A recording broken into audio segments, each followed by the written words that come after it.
Glory to God, guys. It's Jurgis.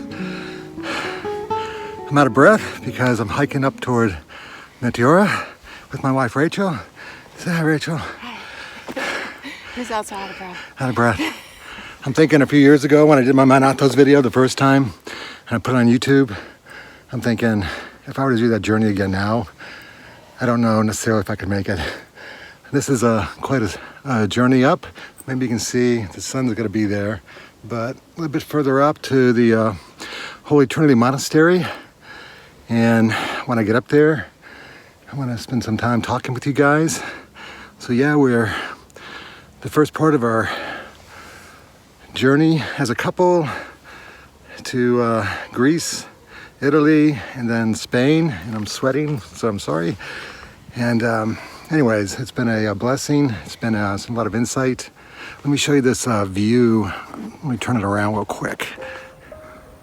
There it goes, a view of the snow caps in a distance as we climb Meteora to go to, I think it's the Holy Trinity, I believe, monastery. So we started way down there. And so, anyways, let you guys see a little bit of what we're doing today, and I'll catch you at the top.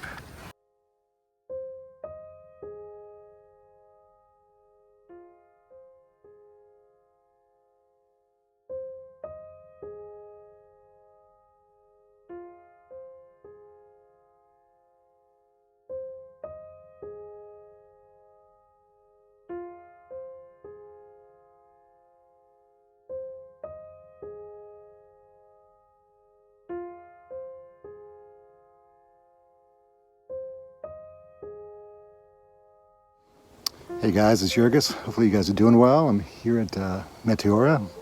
Just got through visiting Holy Cross Monastery at the top. It was open today. Had a nice blessing. Didn't think it'd be open, but it was. Beautiful. Got some video. I'll show you guys on this video in it. And definitely quite a contrast. This is Meteora is the second holiest site in Greece, outside Mount Athos. And it's been a number of years since I've been at Mount Athos, my first visit. And again, the way we came up here with my wife through the trail to get to the top took about an hour or so. Definitely a strenuous trail, but it was a blessing to get to the top. So the chapel was beautiful.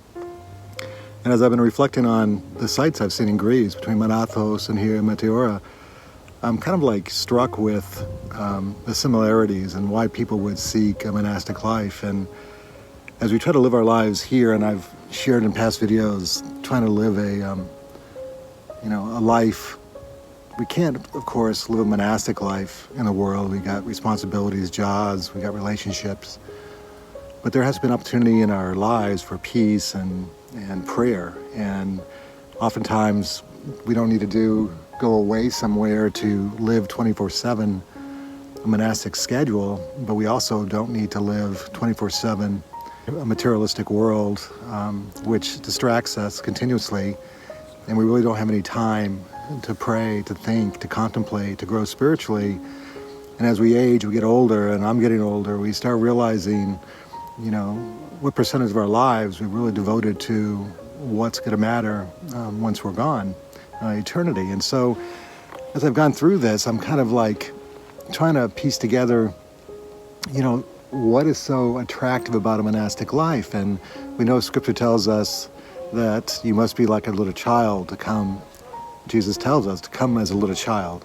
Not that we need to be a little child, but that we have to come as little children, spiritually open, believing, having a expectation like a little child that anything is possible.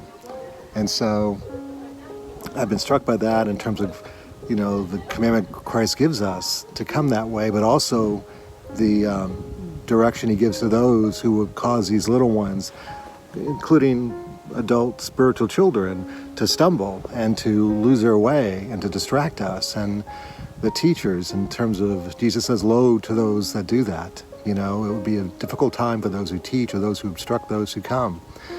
And so as we hear what Jesus says about coming to him and how we should live as little children, again, our expectations, our faith, our believing, our trust, and also those who might obstruct us when we do give trust, that load to those people. And also later on, the scripture tells us that we need to be as innocent as doves and as wise as serpents.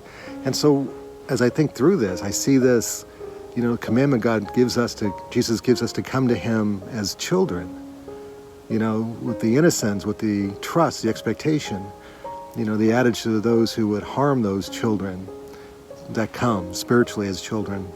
And then also the commandment to be innocent as doves and as wise as serpents.